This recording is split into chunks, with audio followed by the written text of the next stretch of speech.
on Eric A. Cinotti Unplugged, where we cut through the noise and get to the bottom line. No holds barred, all truth, all fact, no fake news here.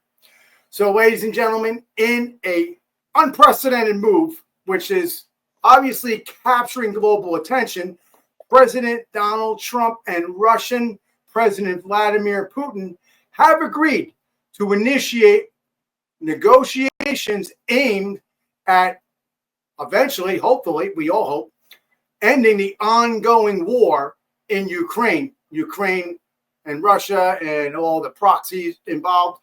So this development follows a series of high-level discussions and marks a significant move and shift in international diplomacy. And I applaud that on all sides if this truly does venture to where they say it's going to go. So as always, we start with a famous quote to open the show. Diplomacy is the art of telling people to go to hell in such a way that they ask for directions. Diplomacy is the art of telling people to go to hell in such a way that they will ask you for directions. Winston Churchill. Churchill was the British Prime Minister during World War II, renowned for his leadership. And this quote underscores the delicate balance that truly is there with strategic maneuvering when you're dealing with international negotiations of such a large magnitude, as obviously Winston Churchill was involved in, and now Donald Trump, President Trump, and President Vladimir Putin, and obviously President Zelensky of Ukraine. But we know that he obviously was not really wanting to have this war, or so he says. Real parties here in play are what the Russians are going to do, and that's really key. So into our talking points here on Eric A. Cinotti Unplugged, right here on iHeartRadio. President Trump announced that the United States and Russia will begin negotiations immediately to discuss the end of the conflict in Ukraine. This decision comes after, and he quote, a lengthy and highly productive phone call. That's a quote between both President Trump and President Vladimir Putin of Russia. Now, this conflict, folks, has been going on for quite some time. It's not something that just came into the headlines today. This conflict is approaching its third year anniversary. That's 3 years. It's resulted in significant territorial changes and humanitarian impacts that are far reaching beyond what we could even discuss in an episode here on Unplugged. And I'm sure that the humanitarian aftermath, whether or not this is stopped now and they come to a truce or an agreement, we will not really truly know the humanitarian impact that this has probably for years to come. Just things change, and God knows what symptoms and who was hurt and who will have subsequent injuries. I mean, just look at the United States.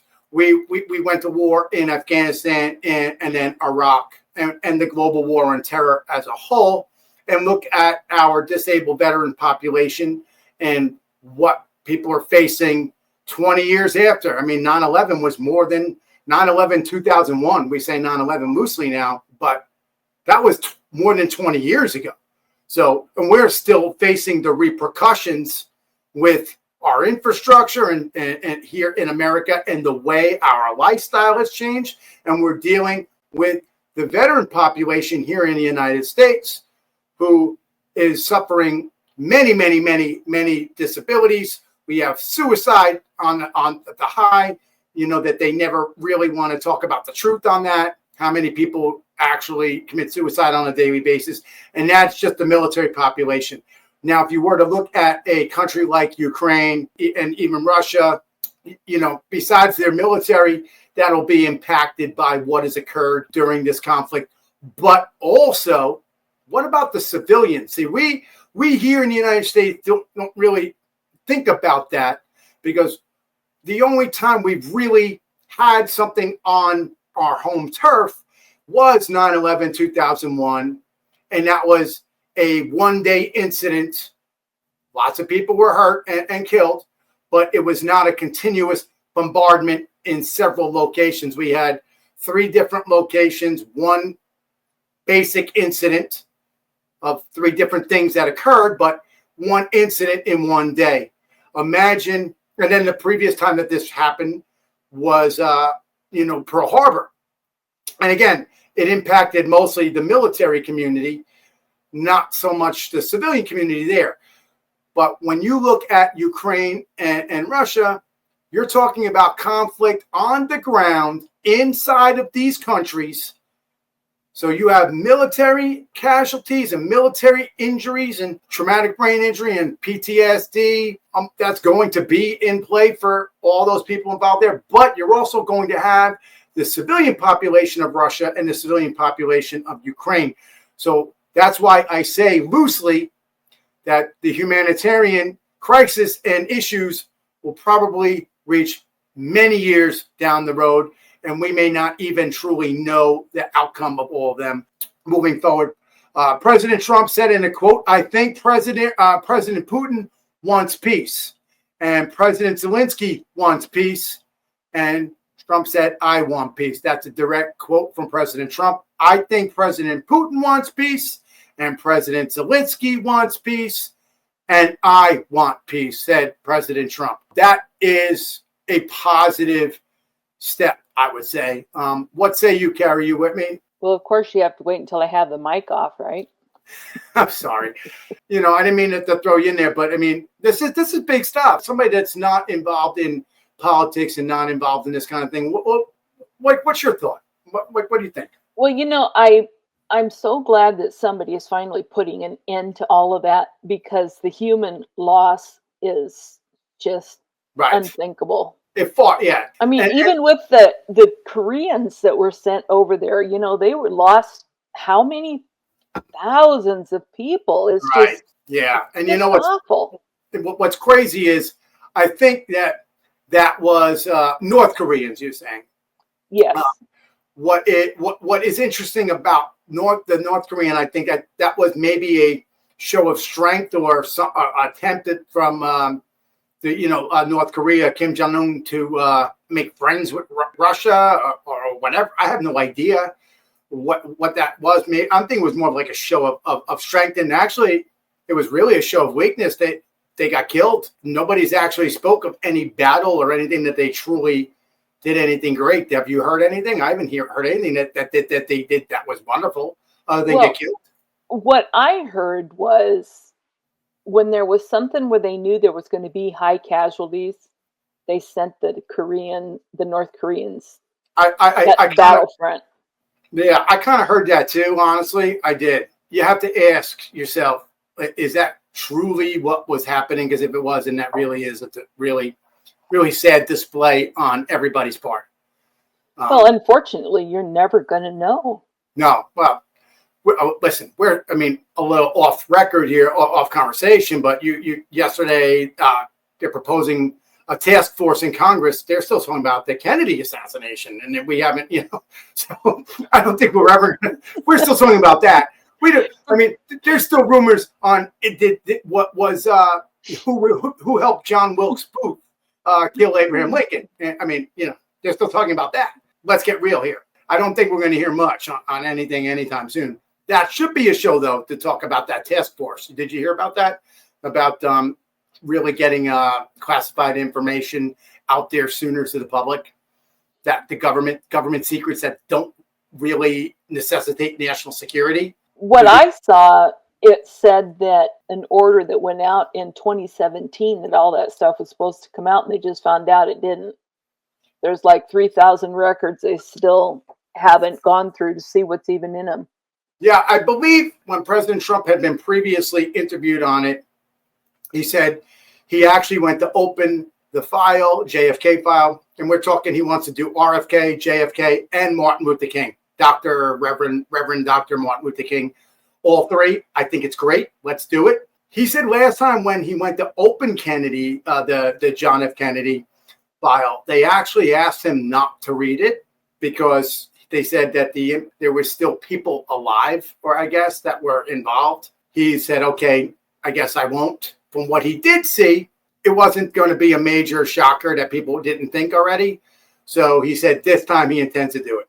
Did you see that interview when he said that or no? No. Yeah, he had, I think it was, I don't know who it was the interview was with, to be honest with you, but he did say that he had it, he was going to read it.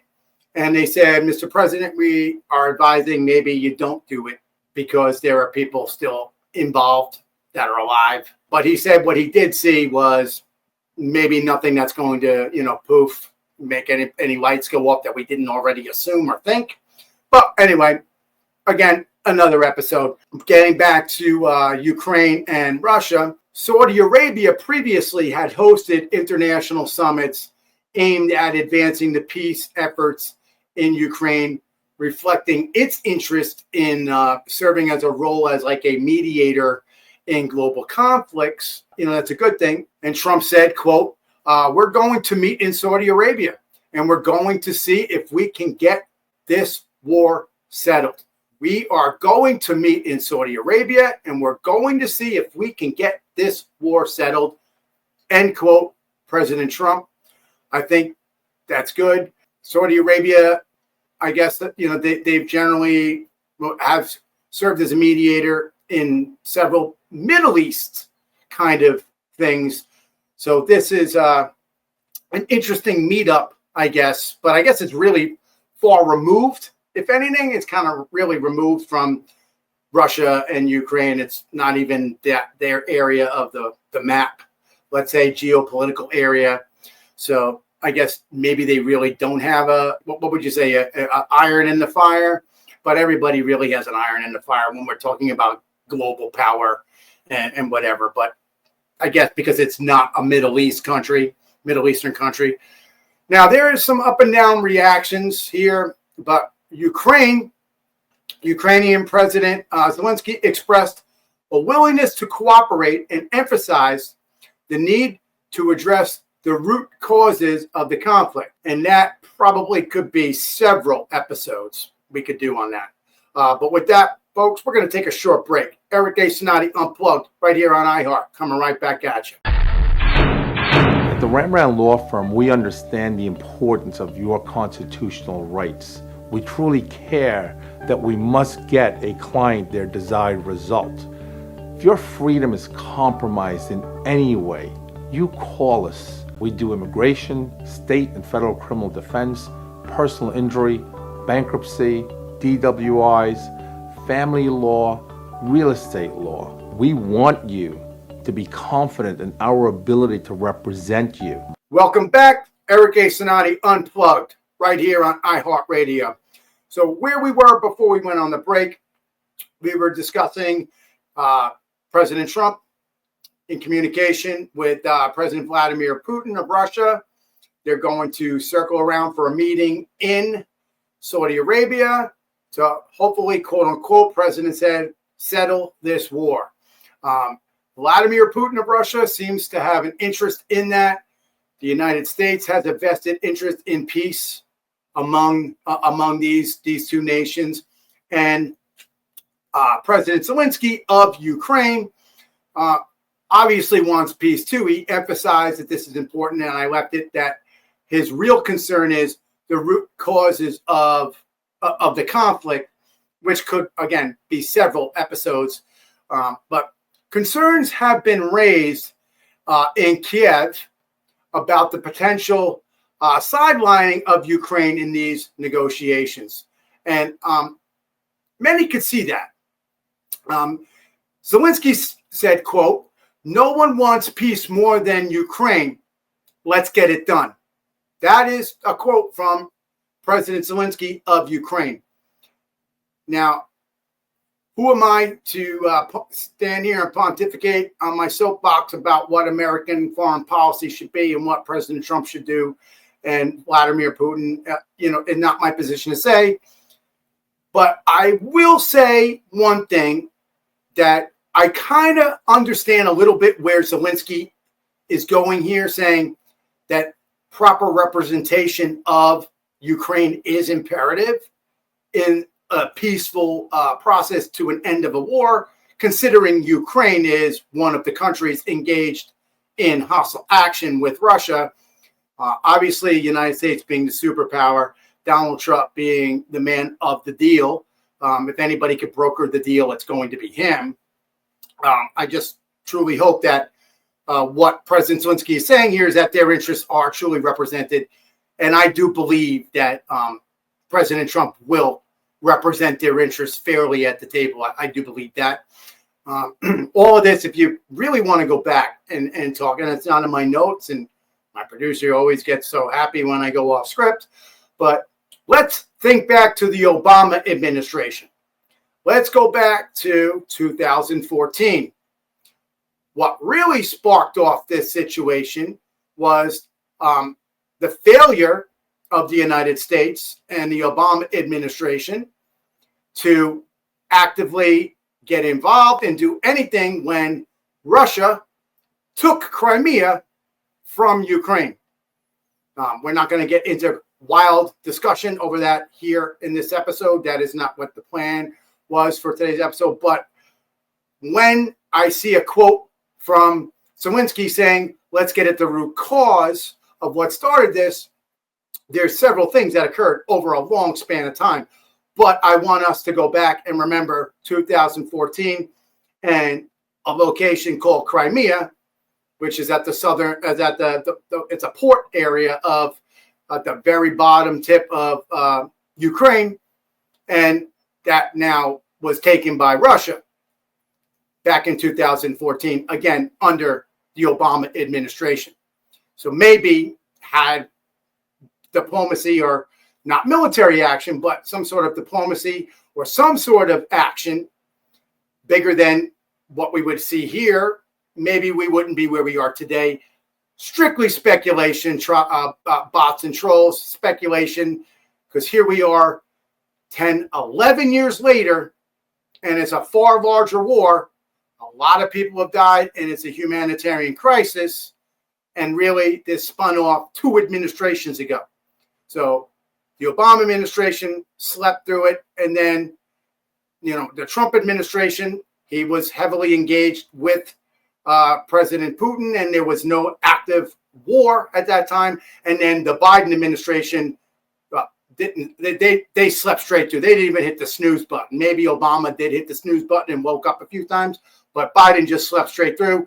Here we are now. Let's hope that President Trump and Vladimir Putin and Zelensky can have a good discussion and put an end to another global conflict, because Lord knows we don't need any more wars and global conflicts.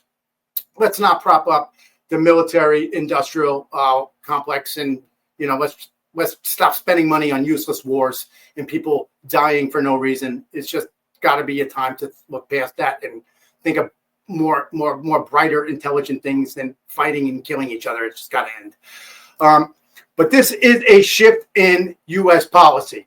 Defense Secretary Pete Hegseth indicated that NATO membership for Ukraine is impractical, signaling a departure from previous U.S. support for Ukraine's aspirations to join the alliance.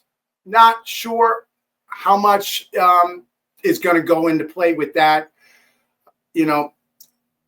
Here's the thing with NATO. Again, a little off script here.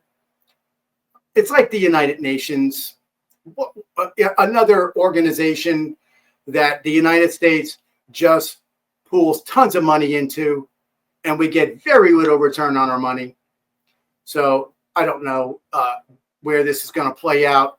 I know that it was President Trump's campaign through his previous administration and campaigning into this one that we get our money's worth, and other countries pay their fair share into these types of organizations and treaties, etc. So maybe that will be something they'll look at. But the Secretary of Defense Hegseth did remark, quote, "A return to Ukraine's pre-2014 borders is an unrealistic objective." So there's your Crimea. A return to Ukraine's pre-2014 borders is an unrealistic objective. Quote from the Secretary of Defense, Pete Hegseth. And it's still a quote, an attempt to regain all territory will only prolong the war and cause more suffering.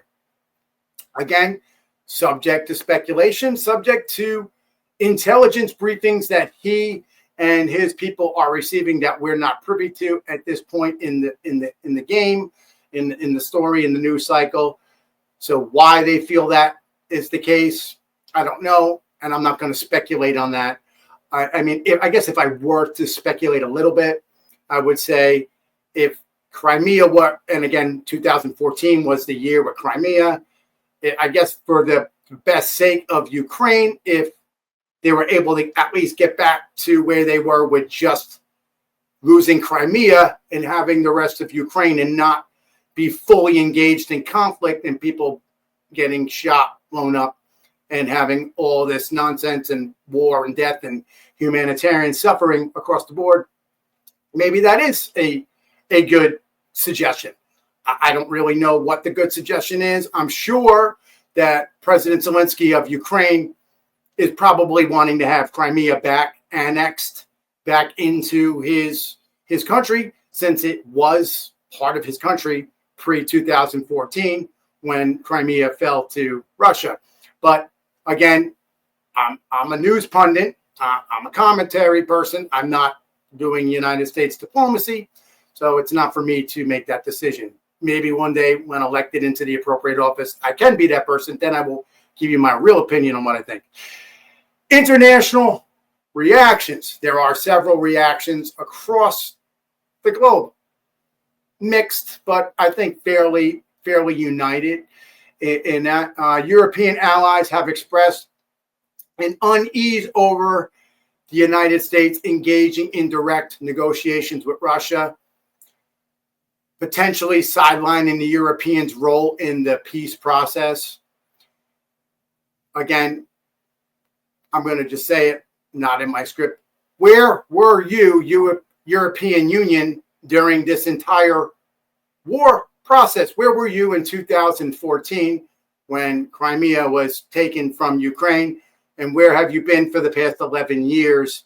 And now the European Union is concerned about the United States actively participating in helping to stop a global potential conflict amongst many countries, and stopping a war between two countries that it was senseless killing.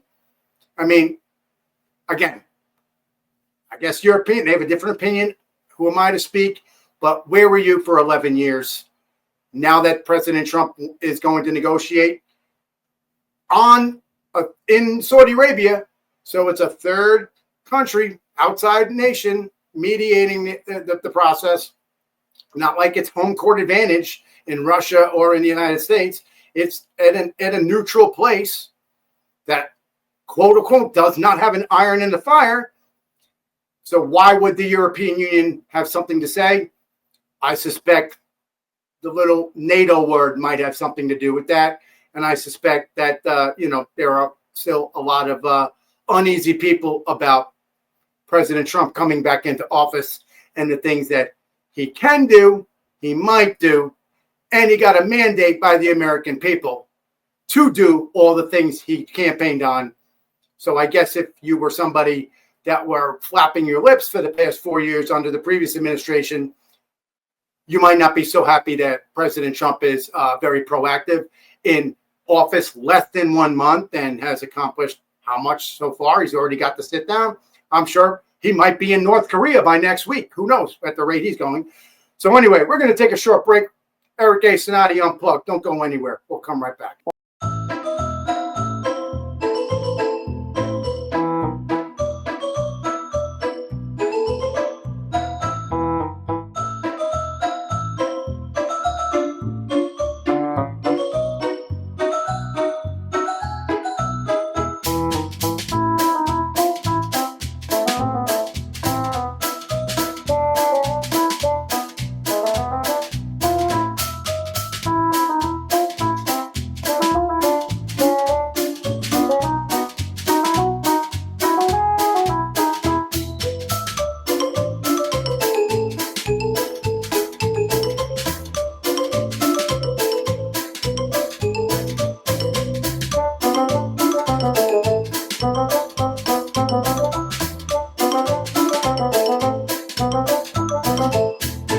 Welcome back. Welcome back, Eric A. Cinotti, Unplugged, coming at you right here on iHeartRadio.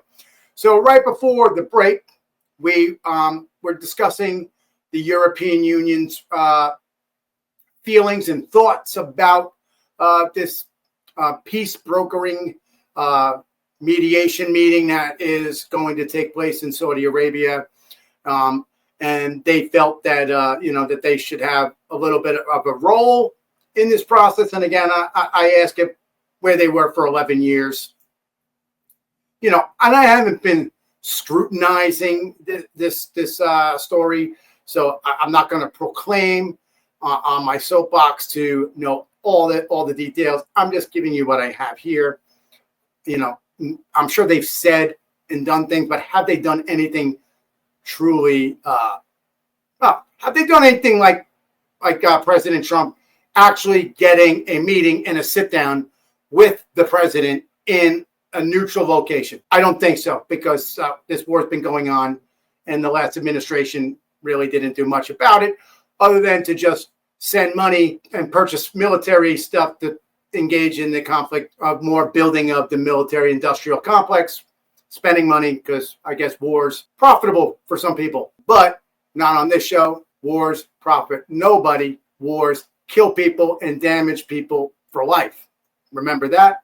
That is what you truly should be remembering. There is concern about an agreement reached without the European involvement, may not fully address security concerns, addressing continent and what's going to happen.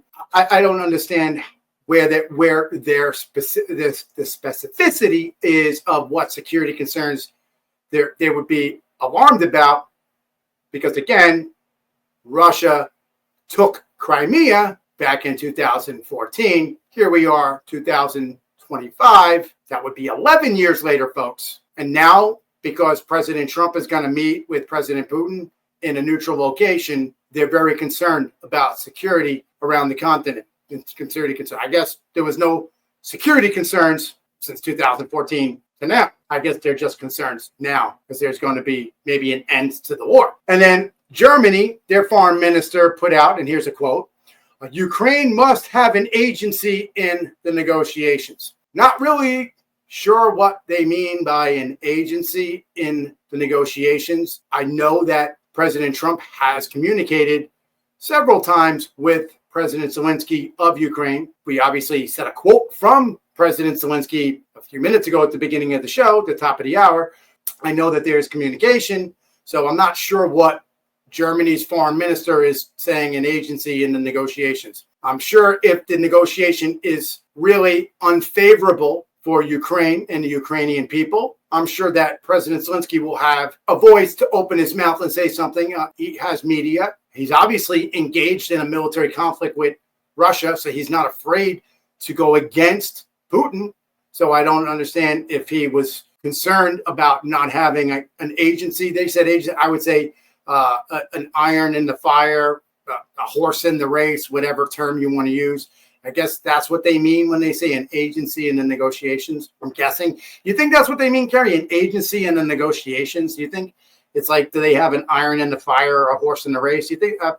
Well, I guess they're just saying that all of the parties should be involved in it equally, and they don't think Ukraine is. That's what. So I guess you're seeing it the same way I did. I mean, it's just a random quote. I want to divert back a little bit, and I'm going to ask you. Europe is now concerned about fully addressing security concerns. Am I out of line for thinking that is really kind of out there a little bit? Crimea was 2014. They've been fully at war for how many years now? We're 3-year mark.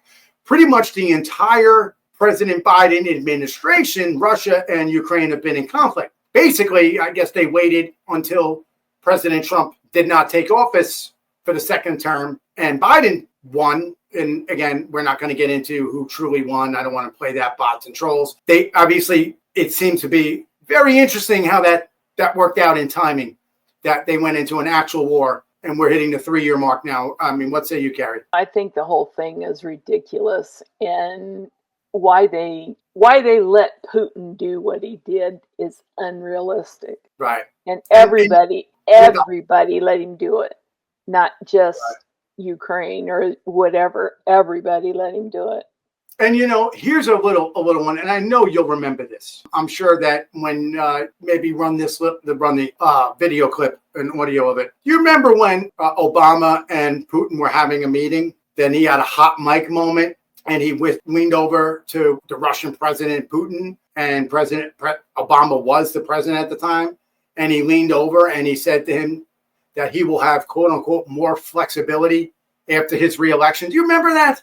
I do. Yeah, that was pretty big. Yeah, I really don't follow politics. So yeah, it was a hot mic moment. So basically, President Obama and President Vladimir Putin of Russia, they were at one of their summit, where they sit there with the flags behind them. Your typical presidential meeting.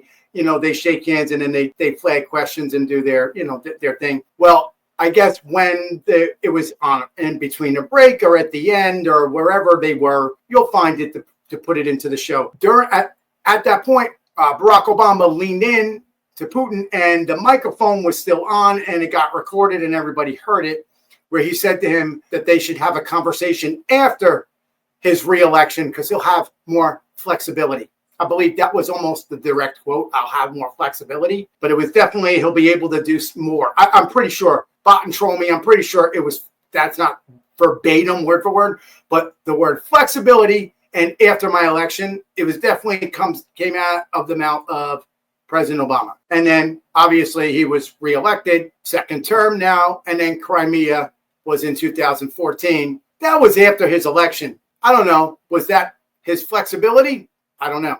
Again, just words to think about, folks. I'm not passing judgment or opinion on any former president and what their policy is. Go look it up yourself. I'm sure my executive producer, who's with me right here, or in the studio box, she'll have it up available for you to listen. But feel free to look it up yourself. That was caught on a hot mic, and that was before the election. And the election was not in 2014. The election was 2 years prior to that. For what you will, you decide. I report, you decide. There it is. You don't remember that at all, Carrie? No, sorry. Yeah. No, don't be sorry. It's one of those. There's so many things that occur. People have long memories, but they have short memories at the same time. I guess he got away with a lot of things that had been said by President Trump would not have been the same. Do you think, honestly, in all fairness, the way the media does, what are they calling it now? The legacy media? It used to be the mainstream media. It was mainstream media, fake news. Now it's called the legacy media. Do you think that the legacy media, if President Trump leaning into Vladimir Putin 2020 before the election outcome, and he said, I'll have more flexibility after election, do you think that that would have been books written about that? That would have been bumper stickers. That would have been everything. You can't argue that with, come on, let's get real. Do you think they would have let President Trump get away with that statement and not make that disappear? Like it just disappeared and you didn't know about this? Never. Yeah, they would destroy him for this. President Trump has gotten away with nothing. Obviously, everything he says and does. They're trying to impeach this man already, which again, I'm not even going political here. You're laughing, Kerry, and you're on, and we have very separate political ideas, but we don't bring that into business. But let's be real. Let's spin off for a second here, Kerry. Are they tone deaf? Are the Democrats literally tone deaf across the country? Landslide election. It's a mandate. There it is. Instead of thinking about how they can reorganize and find good leadership for them to maybe save their party, they're going against the mandate. Carrie, help me out here. What do you think? Is that insane? Is it? It's got to be. It's truly insane. I don't really consider people and their opinions per their party. Right. It's what they say as an individual that I listen to. So the other stuff to me is just crap. Right. Party politics out of it. But if you are one of these people that are talking about bringing up articles impeachment, and the guy's been in office less than a month. What would be impeachable? How about a discussion on the radicalized federal judge that signed an ex parte temporary restraining order, TRO, at 1 a.m. on a Saturday evening when this particular judge was actually only covering as the emergency on-call judge, and there was no true emergency to put a temporary restraining order at 1 a.m. on a Saturday to stop. And the verbiage, and again, it's not in my script, but we're just putting it out here, conversation. The verbiage reads something like this, that no appointed officials, no elected or appointed, definitely politically appointed officials, can access the U.S. Treasury databases. Did you know that, Karen? No, I didn't. But again, the legacy media doesn't report this stuff, so you heard it here. Maybe it's an episode to talk about another day. So a federal judge, don't have his name in front of me, but when you are editing, I'm sure you'll be able to put it up. Federal judge, ex parte, folks. Ex parte means that there was only one party discussing this motion that they made to the judge was done with one party there. Ex parte meaning President Trump nor none of his spokespeople, no attorneys, nobody on the Trump team, Trump administration, who is the executive branch of government, elected by the people with a mandate. This federal judge who was in rotation only there as a on-call emergency judge, and they waited to do this at 1 a.m. on a Saturday. What's the emergency to have a federal judge at 1 a.m. on a Saturday night, to have it ex parte with him and not have anybody from the Trump administration be able to speak or have any discussion, an opinion, an objection, or any feedback into this? And he signs a temporary restraining order saying that no political appointees, that includes the secretary who oversees the Treasury, cannot access his own database based on this temporary restraining order. Interestingly enough, when the actual federal judge that is in that seat came back Monday, immediately moved it forward and said they wanted it within a day. They wanted this to be answered and to be brought back before the court, knowing that having a 1 a.m. ex parte on a Saturday. And need we explain, there are three branches of government, folks. You have the executive branch, the legislative branch, and the judicial branch. Three branches, and they're all explained clearly. They're articulated in the United States Constitution. Section, Article 1, 2, and 3 explain federal judge, explain, the different process of what's supposed to be happening here. The executive branch of government is the people that carry out the law. They carry out the administrative duties of government. They execute them. Like executive, they execute, they do the action. The president and his administration are the executive branch. The legislative branch, they write the laws. They create and write the laws. And then the executive branch, the president, signs a law, and it signs a bill, and it becomes a law. The judicial branch is to decide if it's constitutional. Number one, decide if a law is constitutional, and they also resolve conflicts and disputes. At what part, and again, I don't want to go off too far in a sea-hole here, but at what part does a federal judge in the judicial branch, where does constitutionality of anything or a conflict? Because that's his job. His job is to solve conflicts, and the judicial branch is to review for constitutional adherence to newly passed laws and activities. I don't see the connection there. Why did this need to happen? Maybe I could see the connection if it went to court another day. But why did it need to be ex parte 1 a.m. on a Saturday? And that order is stopping the duly elected president from having his administration do what it is they campaigned for the past year and a half. And he won the election with a mandate to do those things. And now you use a federal judge to try to stop that. It just is tone deaf. And then they're talking about impeaching the president. Maybe they should consider, there's two ways to remove a federal judge. People assume that a federal judge is a lifetime appointment. Yes, it is a lifetime appointment. But there are two ways to remove a federal judge. Not in my notes today, but I'm going off. I don't care. There are two ways to remove a federal judge from his or her lifetime appointment.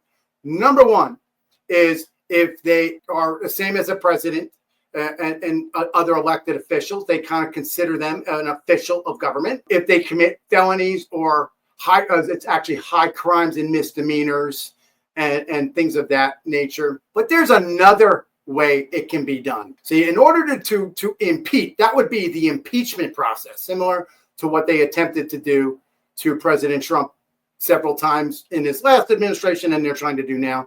An impeachment is an indictment, similar to an indictment in a criminal case.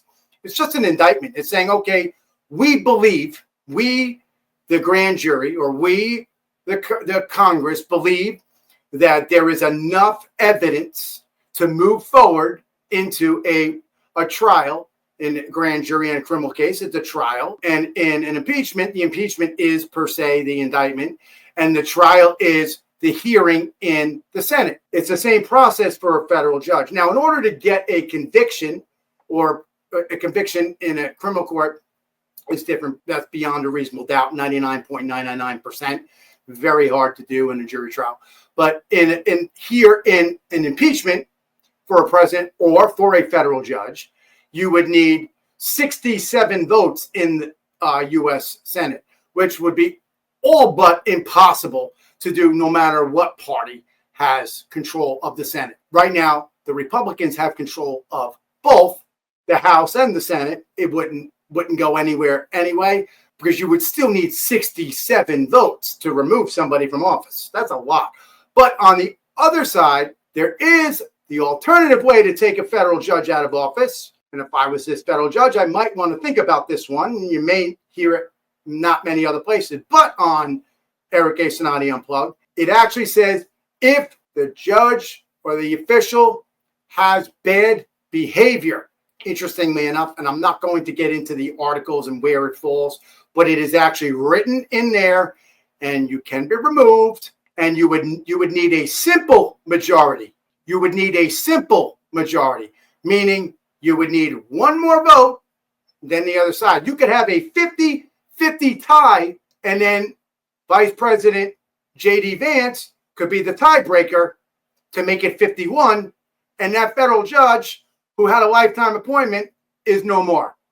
That being said, we're going to take a short break. Eric A. Cinotti Unplugged right here on iHeart. We're going to come back, close this out. Don't go anywhere. At the Rembrandt Law Firm, we understand the importance of your constitutional rights. We truly care that we must get a client their desired result. If your freedom is compromised in any way, you call us. We do immigration, state and federal criminal defense, personal injury, bankruptcy, DWIs, family law, real estate law. We want you to be confident in our ability to represent you. Ever thought about turning your spare change into serious investments? Let me introduce you to Acorns. This app makes investing as simple as one easy swipe of your credit or debit card. With Acorns, every purchase you make rounds up and invest the difference. Watch your future grow one swipe at a time. Start small, dream big. With Acorns, every bit adds up to something significant. Download Acorns today. Acorns.com/share, or use your smartphone camera and scan the QR code on the screen, or enter my referral code 56XJQPC. Again, referral code 56XJQPC, and get $5 for free compliments of me to start investing today just by downloading the app. Download Acorns now. I'm Eric A. Cinotti, the host of the syndicated radio TV talk show, The Hostile Zone, right here on iHeartRadio. Welcome back, Eric A. Cinotti Unplugged, right here on iHeartRadio. Right before the break, I went off on a little bit of a tangent about the impeachment process of the president and impeaching a federal judge who might not doing what they're supposed to be doing. We call it legislating from the bench. I guess sometimes they forget that there are three branches of government: executive, judicial, and legislative. And maybe they should just stick in their swim lane, we call it, swim lane. Stay in your lane on the highway when you're driving. You're in the judicial branch. So anyway, we went off on a whole tangent. If you missed it before the break, check out download the show afterwards and listen to it. So moving forward, recent diplomatic developments, getting back to Russia and Ukraine and President Trump meeting with President Putin. Interestingly, the release of American teacher Mark Fogel from Russia imprisonment is seen as a huge positive step forward in the improving U.S.-Russian relations. Now, I know you had a little something you wanted to add on that, Karen. Well, I think the thing that I don't think anybody knew about this teacher. You mean about Mark? You mean about the Mark Fogel? This Mark Fogel? He was picked up for medical marijuana. I mean, he had a prescription for medical marijuana, and he's been in What year was that? Oh, it was in 21. Another Biden administration situation. Okay. What else do you have on that? It was medical marijuana from the United States, or what was it? Okay. Yes. Yeah, and he had the prescription, and of course on the marijuana thing, it had the prescription and the doctor that issued it and everything. And now he was bad. Who was he working for? An NGO, a non-government organization, or? Oh, I don't know. Yeah, interesting. I thought he was there on vacation, but was he? Yeah. I mean, I've known this to happen in some other countries as well. I knew of a specific case in a Middle Eastern country that is actually a pretty progressive country. I don't want to really get into too much on them, and I don't want to say who they are because we're not getting into that. But they're pretty progressive in certain areas of the country for tourism purposes. And this person was in the tourism area. Or granted, there is no legalized marijuana in that country at all, and it is a country that alcohol is not legal there for religious purposes, but in the tourist area, they allow it within the perimeters of the tourist area. So anyway, this individual went to the hospital for something, and when they did blood work up on him, he ended up being taken into custody, and they didn't even tell him why he was being taken into custody for quite a bit of time. And he was in the hospital, and next thing you know, he's being held because they did blood work and found marijuana, THC, marijuana in his system. Interesting factoid, but I don't know what Russia's law is on that. But I mean, you got to ask yourself, why would you be carrying? I mean, it is not. It's not an antibiotic. A lot of countries don't see it the same way as I mean, I don't know. If I'm getting on. Firstly, how did he? Well, I mean, you had to fly on an airplane, and not every state in the United States it's legal for medicinal or recreational. So, who am I to question? I'm happy because it's marijuana, and honestly, who really cares? So let's be real about that. At the end of the day, we have bigger things. We got fentanyl flowing over our borders, and we're worried about THC. But good for the Fogel family. I'm happy that this man is coming home. I'm sure you two are happy about it, Gary. It's a wonderful thing. Good for the family. Good for him. I'm sorry. I'm sorry on behalf of the United States that this happened. You said in 21, Gary? Yeah. I'm sorry to you, Mr. Fogel, and I'm sorry to the Fogel family as an American that our country allowed you to spend 4 years in a foreign prison over THC, over marijuana, where I who knows what actually transpired, but I'm sorry that happened to you, to the Fogel family. If you'd like to be a guest on the show and have a conversation, Eric at ericandrewcinotti.com or Eric at thehostilezone.com. We would love to talk to you if you have an interest. But we are glad that you are free, and we are glad that this is a step to showing that we are having some kind of relations with Russia. And really, that's a good thing because we really don't want to be at war anymore. I mean, we have spent the past 24 years in a war. Forget the crazy, insane withdrawal from Afghanistan. that only vacuums more problems that we're going to be facing down the line.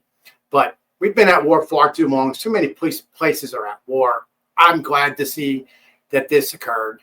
I'm happy for that, and I'm glad that you provided some insight on that, Kerry.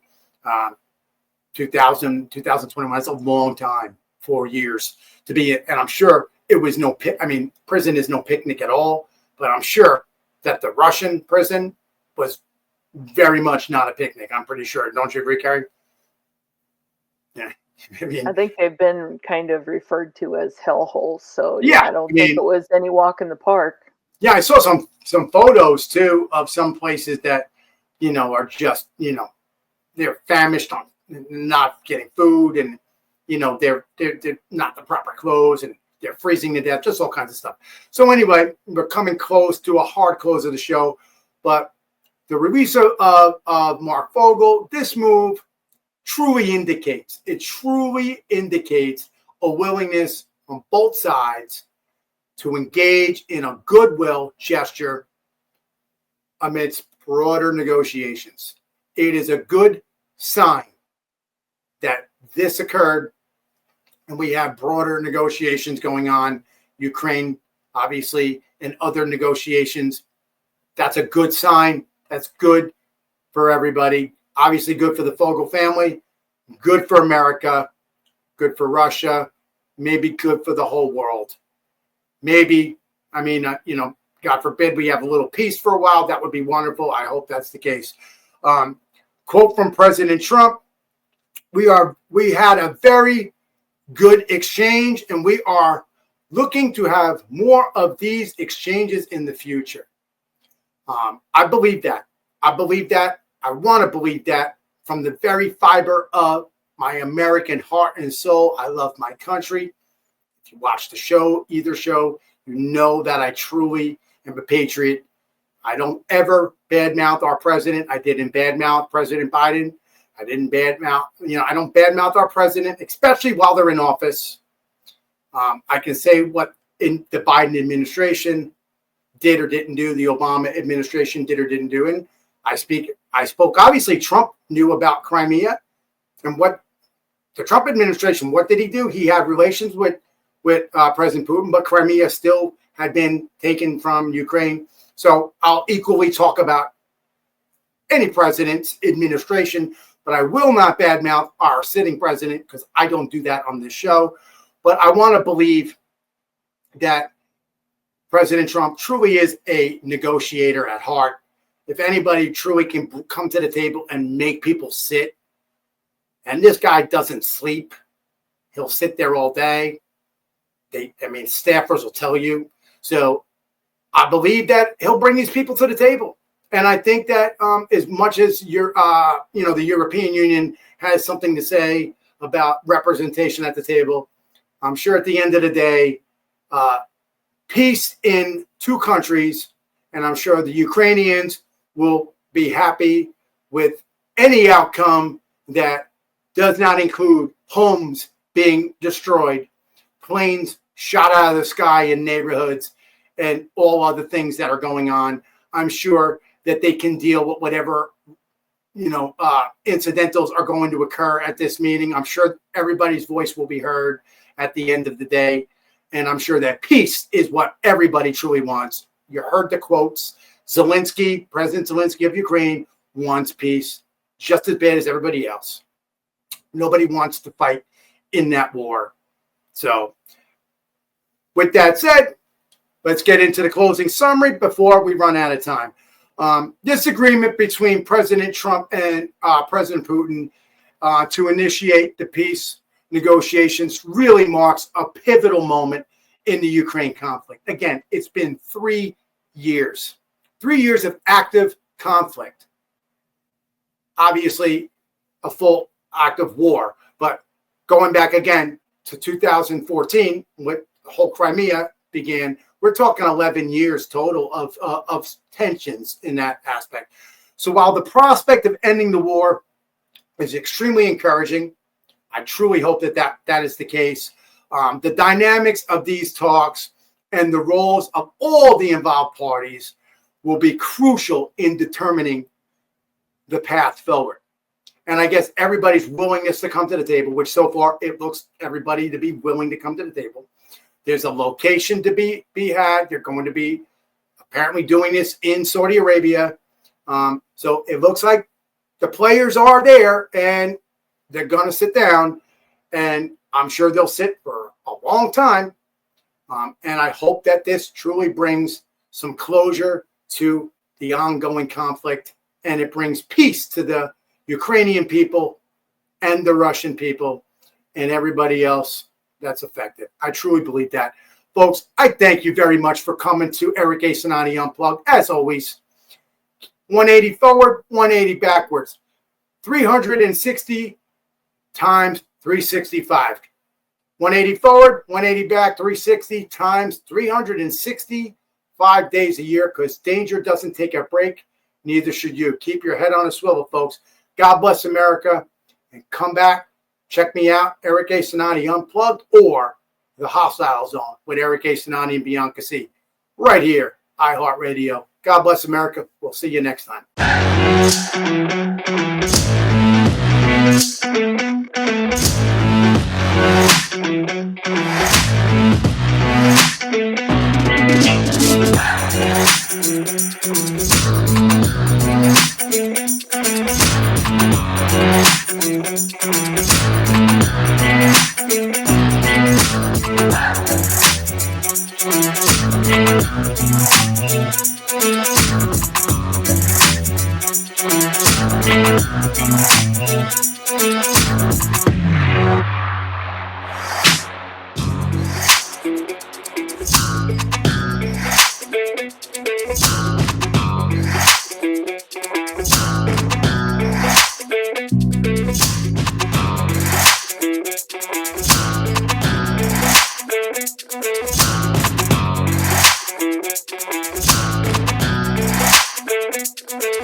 Thank you.